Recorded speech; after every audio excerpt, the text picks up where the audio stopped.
नमस्कार बच्चों, मैं रुचि सक्सेना, आपका मेरे चैनल पर बहुत बहुत स्वागत है।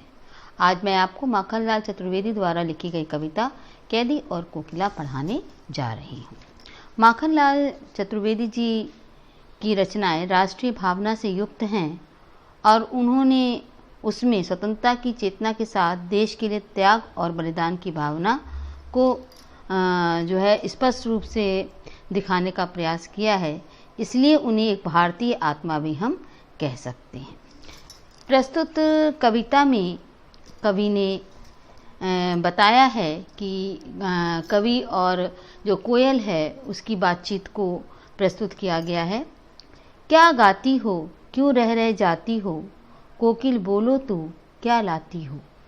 संदेशा किसका है, कोकिल बोलो तो। यहाँ पर कोयल रात्रि के समय जेल की चार दीवारियों के ऊपर जेल के ऊपर मंडरा रही है, तो कवि उससे प्रश्न करता है कि हे कोयल, तुम आधी रात को कौन सा गीत गा रही हो, क्या लाती हो, संदेश किसका है, कौन सा संदेश लेकर तुम हमारे समक्ष उपस्थित हुई हो, या तुम मुझसे क्या कहना चाहती हो। ऊंची काली दीवारों के घेरे में, ये जहाँ पर मैं कैद हूँ, इसकी दीवारें कैसी हैं, काली हैं, ऊंची ऊंची हैं। जहाँ पर डाकू चोरों बदमाशों के डेरे में, जीने को देते नहीं पेट भर खाना, मरने भी देते नहीं तड़प रह जाना। यहाँ पर कवि कोयल से कहता है कि जिन काली दीवारों में मैं कैद हूँ वो अत्यधिक ऊंची हैं। जहाँ पर डाकू चोरों और बदमाशों को रखा जाता है, उसमें ही हम जैसे स्वतंत्रता संग्राम सेनानियों को भी रखा गया है। अंग्रेज़ों के मन में हमारे में और डाकू चोरों में कोई अंतर नहीं है। हमारे साथ वो ऐसा ही व्यवहार करते हैं जो उन समाजद्रोहियों के साथ में करते हैं। जीने को देते नहीं पेट भर खाना, यहाँ पे वो हमको भरपेट भोजन भी नहीं देते हैं। मरने भी देते नहीं तड़प रह जाना, और ना ही मरने देते हैं, हमको तड़पा तड़पा कर रखते हैं। कहने का तात्पर्य क्या है कि ब्रिटिश शासन जो था वो अत्यधिक क्रूरता से परिपूर्ण था। ब्रिटिश साम्राज्य में हमारे स्वतंत्रता संग्राम सेनानियों के साथ बहुत ही बुरा व्यवहार किया जाता था।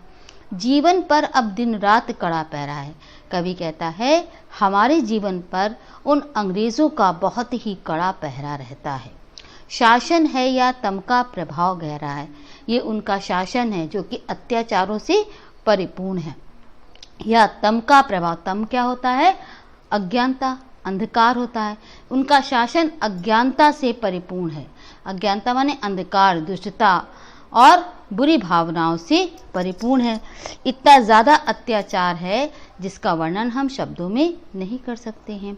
हिमकर निराश कर चला रात भी काली। अब जो हिमकर है अर्थात चंद्रमा है, वो भी निराश होकर के रात को और ज़्यादा काला बना करके यहाँ से चला गया है।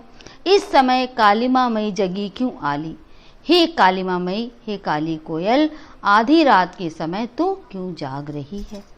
अब यहाँ पर कवि समझाने का प्रयास करता है कि हुक पड़ी वेदना बोझ वाली। यहाँ पर हुक माने कसक। हे कोयल, तुम्हारे कंठ में ये वेदना के स्वर वाली ऐसी गहरी जो कसक है, ये जो पीड़ा है वो क्यों निकल रही है। वेदना बोझ वाली, जिसमें से अत्यधिक पीड़ा दिखाई दे रही है। कोकिल बोलो तो क्या लुटा, हे कोयल तुम मुझे बताओ तुम्हारा क्या लूट लिया गया है। मृदुल वैभव की रखवाली से, तुम तो मृदुल वैभव की रखवाली करने वाली हो, अर्थात मधुर वाणी तुम्हारा जो है कंठ में विराजमान है, तुम उसकी रखवाली करने वाली हो, तुमको उसका दायित्व सौंपा गया है। फिर तुम बताओ तुम्हारे स्वर में इतनी ज़्यादा वेदना क्यों है।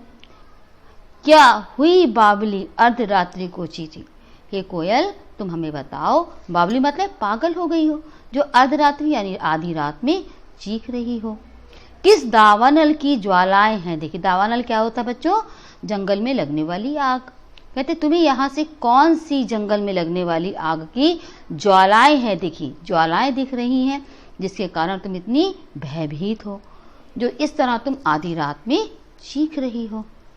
क्या देख न सकती जंजीरों का गहना। अब यहाँ पे कवि जो है वो कोयल से कहता है, कोयल तुम जो है आधी रात्रि के समय इस तरह से शोर मचा रही हो, क्या देख न सकती जंजीरों का गहना? तुम हमें इस प्रकार जंजीरों में जकड़ा हुआ नहीं देख सकती हो? ये हमारे लिए जंजीरें नहीं हैं, ये हमारे लिए स्वतः धारण किए गए गहने हैं जो हमने स्वयं धारण किए हैं। हथकड़ियाँ क्यों? ये ब्रिटिश राज्य का गहना, इन्हें तुम हथकड़ियाँ क्यों समझ रही हो? ये ब्रिटिश राज्य का गहना है जो मैंने स्वतः ही धारण किया है। अपनी भारत माँ को स्वतंत्र कराने के लिए हमने इसे पहना है। कोलू का चरकचू जीवन की तान, मिट्टी पर उंगलियों ने लिखे गान। ये हमारा जो जीवन है वो किस प्रकार है? ये जो हमारे लिए तो कोलू की चरकचू ध्वनि ही जीवन संगीत बन गई है, क्योंकि हमको यहाँ पे कोलू के बैल के समान काम करना पड़ता है। अब हमें उसमें भी आनंद आने लगा है। हमारे लिए अब वही संगीत है। मिट्टी पर अंगुलियों ने लिखे गान, हम जो पत्थर कंकड़ हाथों से तोड़ते हैं, मानो उसमें स्वतंत्रता के संघर्ष का गान अपनी उंगलियों से लिख रहे हैं। हो मोट खींचता लगा पेट पर जुआ, खाली करता हूँ ब्रिटिश अकड़ का कुआं। कह रहे हैं कि यहाँ पर हम जो इस ब्रिटिश का घमंड है, इस कुएं को मैं कैसे रिक्त कर रहा हूँ? अपने पेट पर बांधकर चरसा चला रहा हूँ। मैं कोलू का जुआ हूँ, अर्थात मैं जो हूँ पेट पर बांधकर चरसा चला रहा हूँ। इस क्रिया से निरंतर क्या होता है? ब्रिटिश शासन का घमंड जो है, उस कुएं को मैं रिक्त कर रहा हूँ। जो यातनाएं मैं सहता हूँ अंग्रेजों के सामने अपराजय रहकर, अपनी उनकी जो अकड़ भरी हुई है उसको मैं समाप्त करने का प्रयास कर रहा हूँ। दिन में करुणा क्यों जगे रुलाने वाली, हे कोयल तुम दिन में जो करुणा लोगों के हृदय में जगाती हो, अर्धरात्रि में इस प्रकार करुण स्वर कह कर लगा कर निकाल कर लोगों को रुलाने का प्रयास क्यों कर रही हो? इसलिए रात में गजब ढा रही आली। किस लिए तुम रात में इतना ज़्यादा अपनी आवाज़ के द्वारा वेदना को अभिव्यक्त करते हुए गजब ढा रही हो? इस शांत समय में अंधकार को बेद रो रही क्यों हो? इतना शांत समय है, सब तरफ सन्नाटा है, अंधकार को बेद करके माने चीर करके, हे कोयल तुम क्यों रो रही हो? चुपचाप मधुर विद्रोह बीच इस भांति बो रही क्यों हो? हे कोयल तुम हमें बताओ, चुपचाप तुम हमारे हृदय में ये मधुर विद्रोह का बीज बोने आई हो। बताओ तुम हमारे हृदय में विद्रोह का बीज बो रही हो।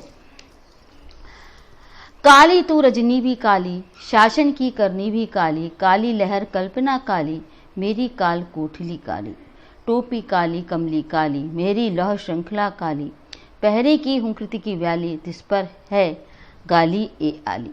अब यहाँ पे कवि क्या कहता है? कवि कोयल को संबोधित करते हुए कहता है कि हे कोयल, काली तू काले रंग की है, रजनी भी काली, रजनी माने रात भी काली है, शासन की करनी भी काली, और ये जो शासन है ब्रिटिश साम्राज्य का, इसकी सारी करतूतें जो हैं वो भी कालिमा में हैं, वो भी सब काली हैं, अर्थात अन्याय से परिपूर्ण हैं। काली लहर कल्पना काली, जितनी भी लहर हैं कल्पनाएं हैं वो सब भी काली हैं, अर्थात इस कारागार में रहते हुए भी मेरे मन में बहुत बुरी बुरी कल्पनाएं आती रहती हैं। मेरी काल कोठरी काली, जिसमें मैं बंद हूँ वो काल कोठरी भी कैसी है? काली है। टोपी काली कमली काली, मैंने जो टोपी पहन रखी है वो भी काली है। कमली माने कंबल, जो मैंने कंबल पहना हुआ है वो भी काला है। मेरी लौह श्रृंखला काली, जिन श्रृंखलाओं में जंजीरों में मैं बंधा हुआ हूँ वो लोहे की हैं और वो भी काली हैं। पहरे की हूँ कृति की व्याली, और जो यहाँ पर पहरेदार हैं, पहरेदार की हुंकार मुझे सरपणी के समान डसने वाली लगती है, अर्थात डसने जैसी प्रतीत होती है।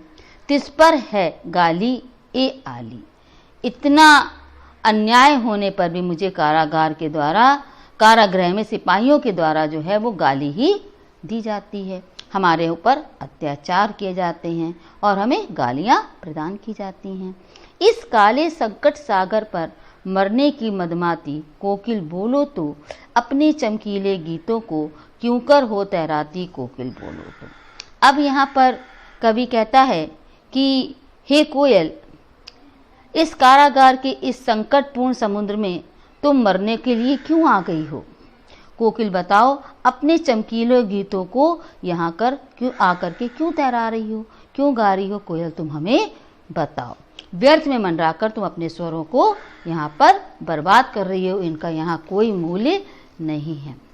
तुझे मिली हरियाली डाली, मुझे नसीब कोठरी काली। अब यहाँ पर कोयल से जो है कवि कहता है कि हे कोयल, तुझे बैठने के लिए हरियाली से पूर्ण डालियाँ प्राप्त हैं, मुझे नसीब कोठरी काली। और मुझे कैसी कोठरी मिली है? काली कोठरी मिली है। मेरे नसीब में ये काल कोठरी है।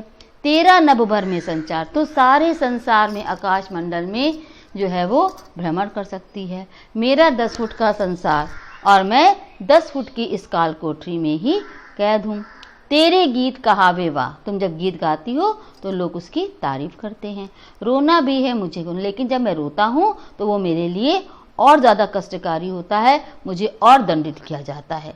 देख विषमता तेरी मेरी, तुम में और मुझ में कितना विरोधाभास है। कोयल बजा रही तिस पर रणभेरी, उस पर भी तुम जो है युद्ध में बजने वाला संगीत बजा रही हो, जबकि तुम में और मुझ में कितना अंतर है।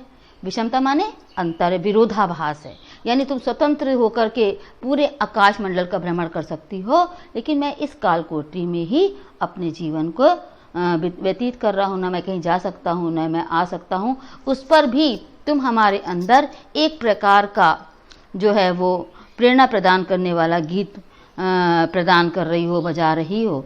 इस हुंकृति पर, तुम्हारी इस हुंकृति पर अर्थात तुम्हारे इस आवाहन पर अपनी कृति से और कहो क्या कर दूं, मैं और क्या करूं? तुम्हारी इस हुंकार पे मैं और क्या कर सकता हूं? कोकिल बोलो तो मोहन के व्रत पर, मोहन यहाँ पर आया है मोहनदास गांधी जी के लिए, अर्थात महात्मा गांधी की स्वतंत्रता के दृढ़ संकल्प को पूरा करने के लिए मैं अपनी प्राण शक्ति किस दिशा में लगाऊं? तुम मुझे बताओ। हे कोकिल बताओ, प्राणों का आसव किस में भर दूं, अर्थात अपनी प्राण शक्ति को किस दिशा में ले जाऊं? हे कोयल तुम मुझे बताओ, मेरा मार्गदर्शन करो।